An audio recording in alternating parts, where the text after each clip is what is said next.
श्रीमद् भगवत गीता के त्रयोदश अध्याय की प्रथम कक्षा में सबका स्वागत है।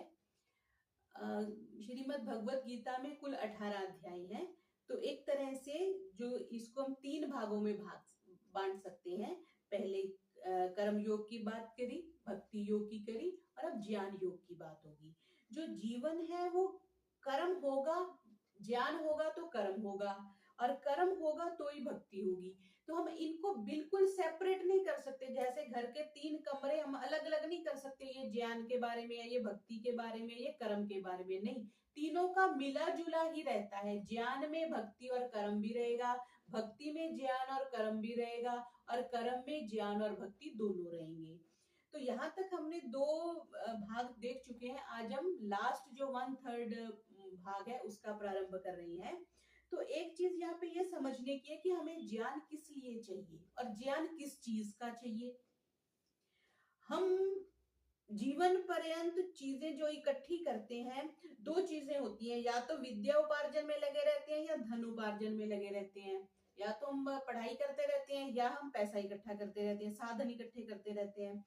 तो 2 चीजें आ जाती हैं कि एक चीज होती है किसी चीज का स्मरण रखना, एक किसी चीज को विस्मरण कर देना, भूल जाना। तो यहाँ पे जो बात आ रही है वो ये कह रही है कि तुम ये मानो कि मृत्यु को हमेशा स्मरण रखो। तो जिसको तो हमने स्मरण रखना है उसको हम क्या करते हैं, तब हम धर्म का कर्म भी करेंगे, हम विद्या उपार्जन भी करेंगे, मतलब ज्ञान भी करेंगे। क्यों? अगर हम मृत्यु को हमेशा याद रखेंगे। और एक चर्चा तो ये आती है कि मृत्यु पता नहीं कब आ जाए। वो बोलते हैं ना, केशेषु मृत्यु ना धर्माचरत, अपने धर्म को अभी से ही कर लो, पता नहीं मृत्यु ने आपके बालों को पकड़ रखा है। कब मृत्यु आ जाएगी, आपने मन में सोचा था इतना दान दूंगा, इतना बड़ा यज्ञ करूंगा, ये करूंगा, वो सब धरा का धरा रह जाएगा। तो एक प्रकरण तो ये चलता है कि मृत्यु को हमेशा स्मरण करके धर्माचरण भी करें और विद्या अर्जन भी करें। और दूसरा व्यक्ति विस्मरण करने के लिए क्या है कि अगर हम हर समय यही सोचेंगे तो हम दुनियादारी कर ही नहीं सकते। तो कुछ लोग ऐसा कहते हैं कि अभी हम अर्थोपार्जन भी कर ले, विद्या पढ़ाई भी कर ले, धर्म क्या क्या है ये तो हम कभी भी कर लेंगे, क्यों, अभी कौन सा मौत आने वाली है। तो दोनों पक्ष साथ साथ चलते हैं। तो श्री कृष्ण जी अर्जुन को यहाँ ये समझा रहे हैं कि तुम्हें दोनों चीजों को साथ लेके चलना है।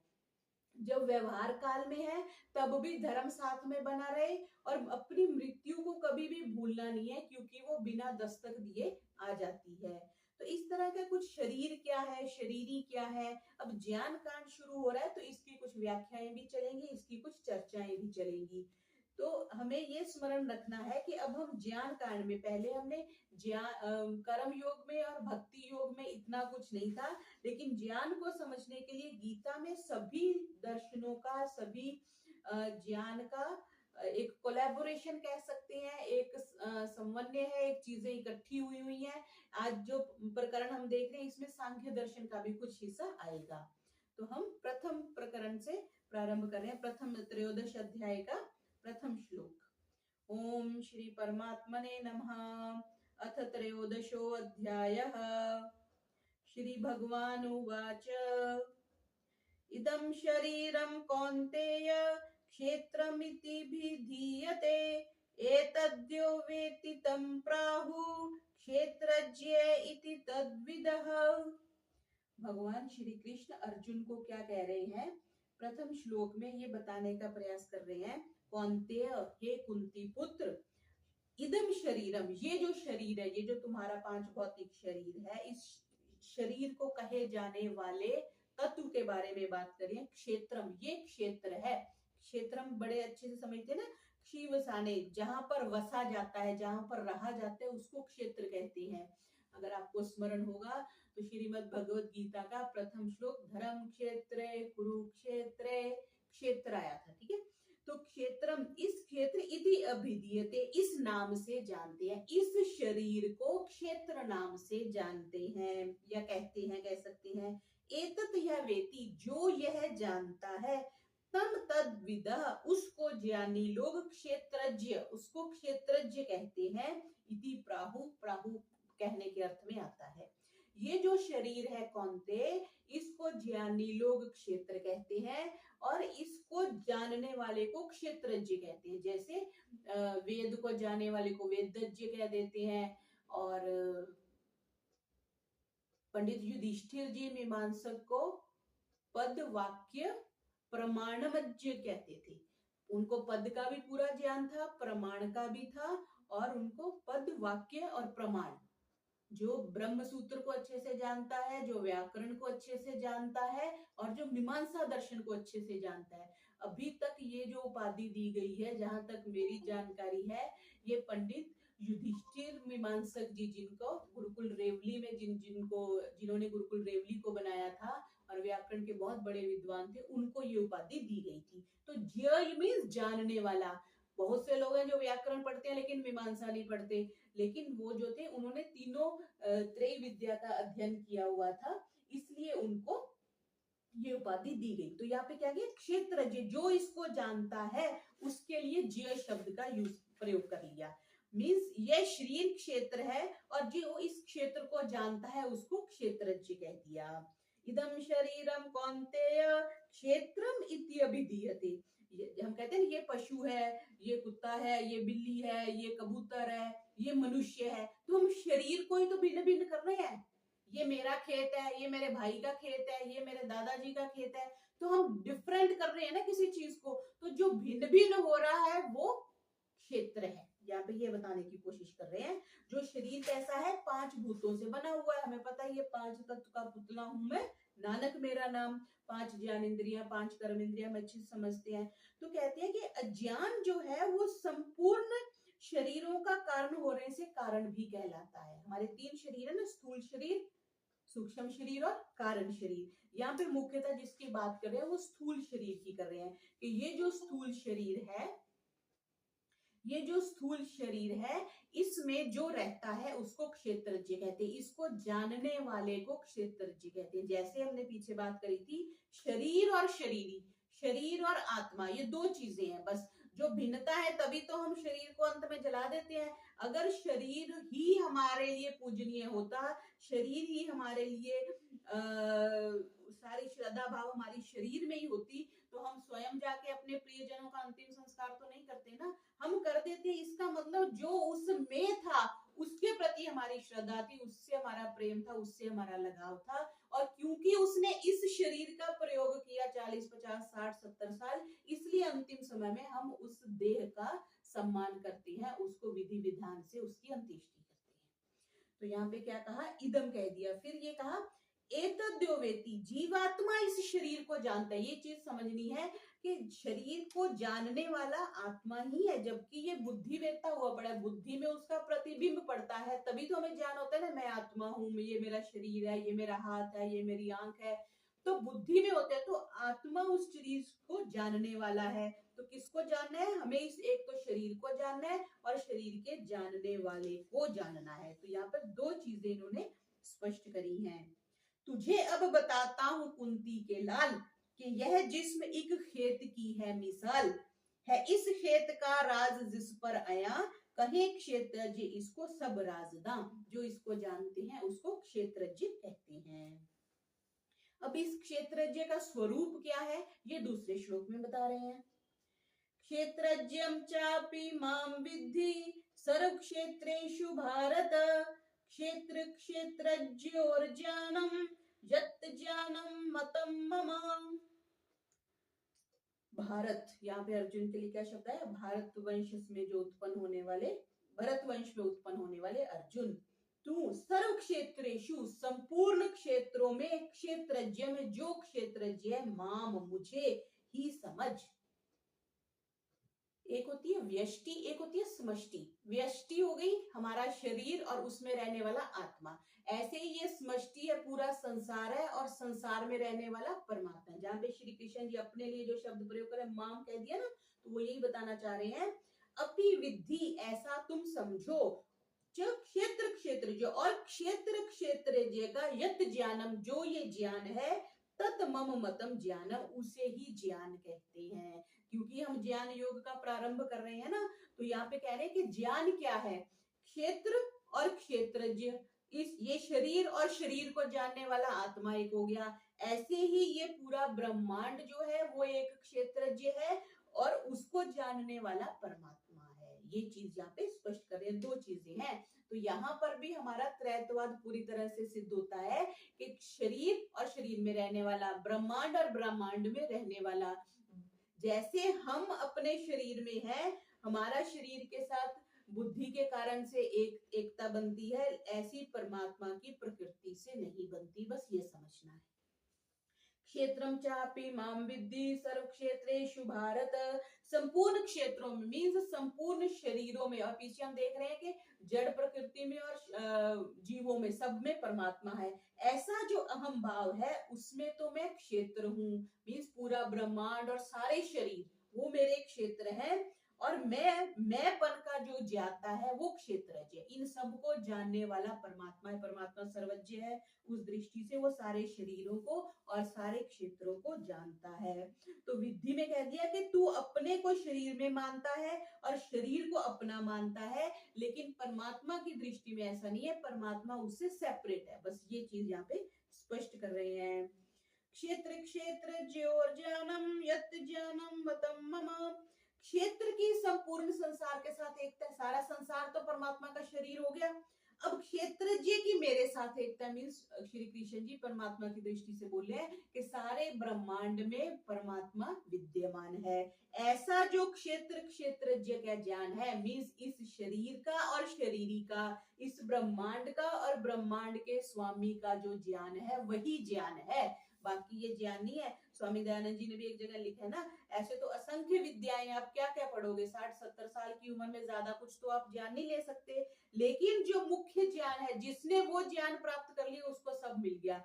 जैसे थोड़ी वैसे गलत सी एग्जांपल है लेकिन मैं बता देती हूँ, जैसे चोर घर में घुसा, तो चोर जब घर में घुसा, अगर उसको तिजोरी मिल गई और तिजोरी की चाबी भी मिल गई या तिजोरी खुल गई तो उसका तो काम हो गया ना। अब घर में सोफा भी पड़ा है, बेड भी पड़ा है, सिलेंडर भी पड़ा है, वो तो वो उठा के नहीं लेके जाने वाला, क्यों? क्योंकि उसको मेन चीज मिल गई।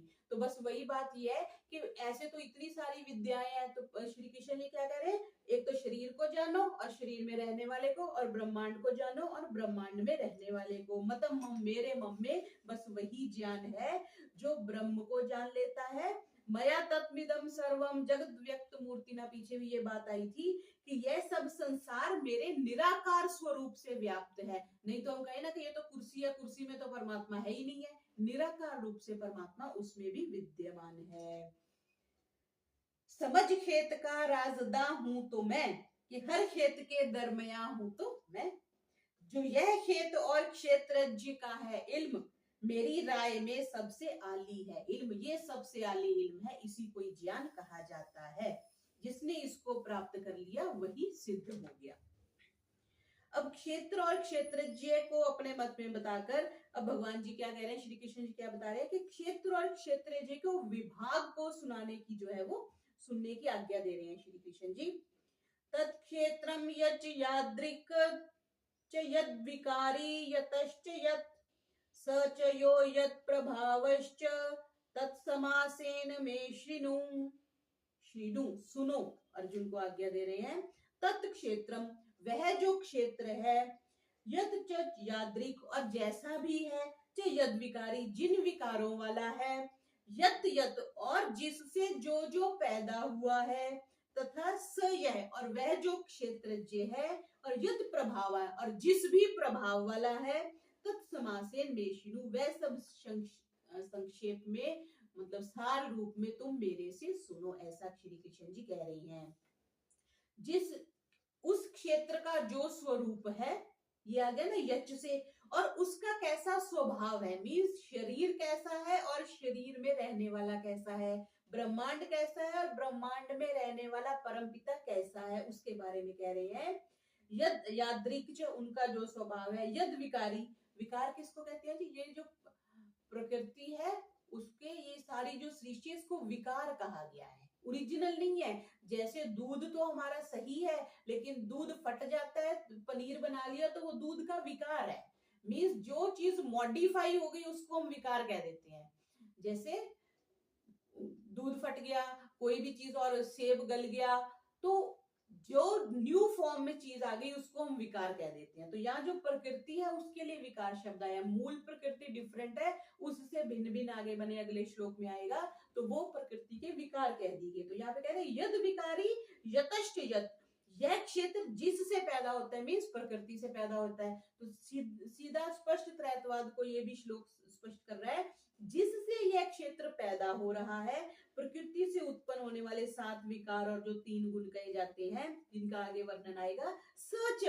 और स किसके लिए आ दिया? परमात्मा की प्रेरणा से सृष्टि बनती है ना, और उसके लिए क्या कह रहे हैं य, और जो क्षेत्र का जो स्वरूप है मीन्स परमात्मा का जो स्वरूप है जिसका आगे वर्णन आएगा, यद प्रभावश्च, और वह क्षेत्र किस प्रभाव वाला है, हम शरीर में रह के क्या करते हैं, परमात्मा ब्रह्मांड में रह के क्या करता है, तत्समासेन में शिरनु, वो तुम मेरे से सुनो। साधक के लिए ज्यादा जानने की जरूरत नहीं है, बस जो कन्फर्म है, जैसे वो तिजोरी खोलने वाली बात है, चोर को तिजोरी मिल गई उसका काम हो गया। तो यहाँ पे कह रहे हैं कि ज्यादा जानने में तो ज्यादा खर्च होगा पर साधन कम होगा, इसलिए जो मुख्य चीज है वो श्री कृष्ण जी अर्जुन को बता रहे हैं।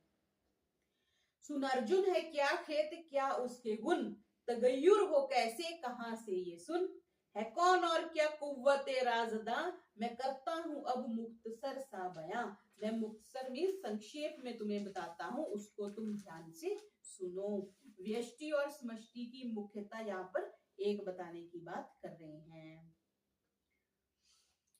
अब यहाँ पे कह रहे हैं कि अगले श्लोक में ये कह रहे हैं कि विस्तार से जो इसी चीज का वर्णन कर रहे हैं, ऋषिभिर्बहुधा गीतम छन्दोर्भिर्विविधै पृथक्, ब्रह्मसूत्र पदैश्चैव हेतुमद्भिर्विनिश्चितै।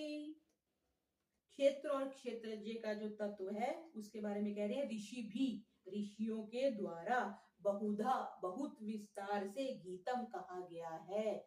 वेद मंत्र को भी तो गायन किया जाता है ना, सामगान कहते हैं, गीत है, और भगवत गीता तो गीत है। ये गीता का अर्थ ही है कि जिसका गायन किया जाए, जो गीत है, तो गीतम यहाँ पे भी आ गया। छंदो भी, वेदों की ऋचाओं द्वारा, विविधई बहुत प्रकार से, पृथक मीन्स अलग अलग स्वरूप से, हेतु मत भी युक्ति युक्त मीन्स उदाहरण सहित, विनिश्चित निश्चित किए हुए, ब्रह्म सूत्र पदे, ब्रह्म सूत्र किसको कहते हैं जी? वेदांत दर्शन का एक नाम ब्रह्म सूत्र भी है, क्योंकि उसमें ब्रह्म की व्याख्या है। जो त्रयी कहते हैं ना, उसमें उपनिषद, ब्रह्म सूत्र और गीता, प्रस्थान त्रयी कहा गया। जिन्होंने इन तीनों का अध्ययन किया है उनको एक तरह से विद्वान माना जाता है। एक कुछ संप्रदाय में, कुछ जगत में इन तीनों का अध्ययन अवश्य होना चाहिए। हम लोग यूजली ब्रह्म सूत्र भी पढ़ लेते हैं, वेदांत दर्शन भी पढ़ लेते हैं, उपनिषद भी पढ़ते हैं, लेकिन श्रीमद् भगवद गीता का अध्ययन नहीं होता। लेकिन प्रस्थान त्रयी में इन तीनों के अध्ययन का उपदेश है। ब्रह्म सूत्र पदे, ब्रह्म सूत्र के पदों के द्वारा एव भी कहा गया है। ऋषियों के द्वारा, वेद मंत्रों के द्वारा विभिन्न भागों से इसको कहा गया है, और ब्रह्म सूत्र में भी इसकी व्याख्या की गई है। ये श्री कृष्ण जी कह रहे हैं, क्योंकि शास्त्र में, स्मृति में, वेद में भी तो अखिलो धर्मम मूलम कह दिया ना, सारे धर्म का जो मूल है वो वेद है। जितना कुछ भी जो संसार में ज्ञान है उसका मूल हमें वेद से मिल रहा है। तो क्या ऋषि भी बहुधा गीतम, ऋषियों ने क्या क्या हमें दिए? वेद दिए, उपनिषद दिए, उसकी बात कर रहे हैं, स्मृति दिए, पुराण दिए। तो यहाँ पे ये कह रहे हैं कि बहुत विस्तार से वर्णन किया है। विविध ही पृथक बहुधा गीतम, बहुत विस्तार से उसका वर्णन किया है। ब्रह्म सूत्र पदैश्चैव, और छंदों भी, छंद में ना जो ऋग यजुर साम अथर्व है ना, इनको क्या संहिता कहा गया, और इनके ब्राह्मण भाग जो है वो मंत्र है, लेकिन छंदों में इनको बांटा गया है।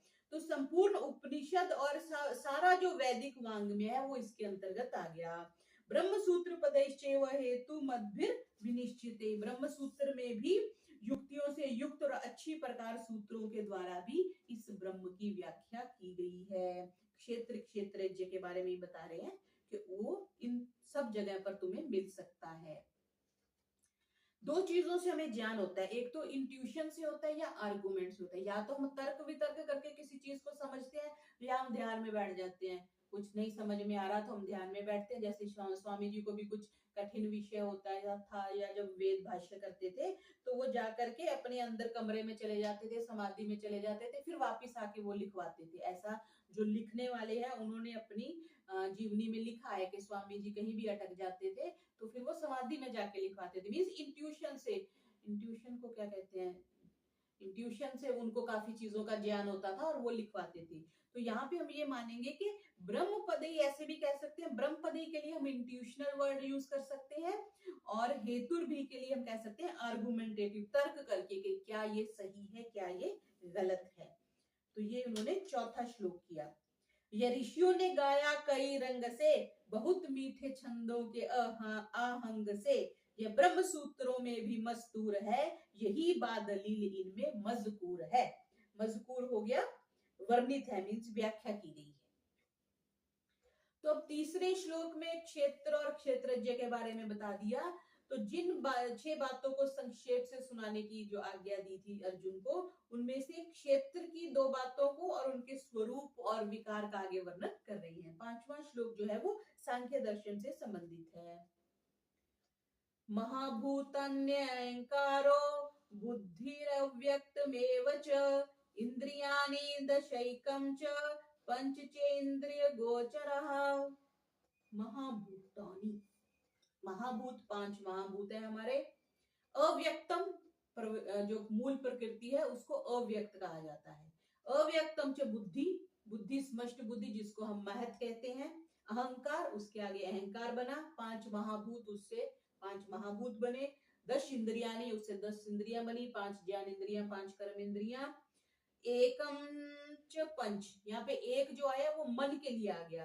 और पंच इंद्रिय गोचरा, इंद्रिय किसको देखती है, 5 विषयों को। कान सुनते हैं, आंख देखते हैं, त्वचा स्पर्श करती है, नासिका गंध लेती है और मुख से हम स्वाद लेते हैं। 5 इंद्रिय और 5 विषय, मीन्स पूरी प्रकृति की जो सांख्य दर्शन है वो एक श्लोक में इन्होंने संग्रहित कर दिया। अव्यक्तमेव च, अव्यक्त नाम जो मूल प्रकृति, प्रकृति से फिर व्यक्त हो गया, यानी पहले वो मूल थी अब उसका विकार बन गया। बुद्धि, बुद्धि सबसे पहले जो तत्व बनता है उसको महातत्व कहते हैं, जिसको बुद्धि भी कह दिया। फिर उसके आगे नेक्स्ट अहंकार बनता है। अहंकार से फिर पृथ्वी, जल, अग्नि, वायु और आकाश 5 बन गए। फिर उनसे 10 इंद्रियां बन गई, 5 ज्ञान इंद्रियां, 5 कर्म इंद्रियां, और फिर एक मन बन गया और 5 इंद्रियों के फिर विषय बन गए। कितनी करामात की बात है। देखो, अगर भगवान ने आंख बनाई तो आंख को देखने के विषय भी बनाए, कान बनाया तो कानों का सुनने के लिए ध्वनि भी बनाई। मतलब ऐसा नहीं, कुछ भी परमात्मा की रचना अगर हम ध्यान से सोचें, हमें नौकरी से फुर्सत मिले, हमें फालतू की चर्चाओं से फुर्सत मिले, तो हम ये महसूस करें परमात्मा ने कितनी प्लानिंग से सब कुछ बना के देखा। स्वाद ये है ना, महात्मानंद स्वामी जी एक बात बताते थे कि अगर आंख पीछे लगाई होती तो लड्डू को हम पहले पीछे लेके जाते, देखते, फिर हम उसको लेके आते, फिर हम उसको सूंघते, फिर हम खाते। अब आंख देख लेती है हाँ ये लड्डू है, फिर नाक सूंघ लेता है उसमें बदबू आ रही है, फंगस लगी है, तो हम उसको फेंक देते हैं। नहीं तो आंख से देख के सीधा मुंह में डाल लेते, तो मुंह के ऊपर नाक लगा दिया। कितनी प्लानिंग से, कितनी व्यवस्था से उसने सब कुछ बनाया है। ये सब बनाया, उसके विषय भी साथ में डिस्क्राइब कर दिए। कोई पोस्ट बनाई तो पोस्ट के कर्तव्य भी साथ साथ बता दिए। ये नहीं कि मनुष्य बनाया तो मनुष्य को ये नहीं पता। दशकम धर्म लक्षणम बता दिए ना मनुस्मृति में कि मनुष्य बना तो तुम्हारे ये कर्तव्य, ये धर्म है। पशु है तो उसके लिए सिर्फ भोग योनि है। तो कितनी व्यवस्था से 5 पंच इंद्रिय गोचरा, 5 इंद्रियों के जो विषय हैं वो भी बनाए।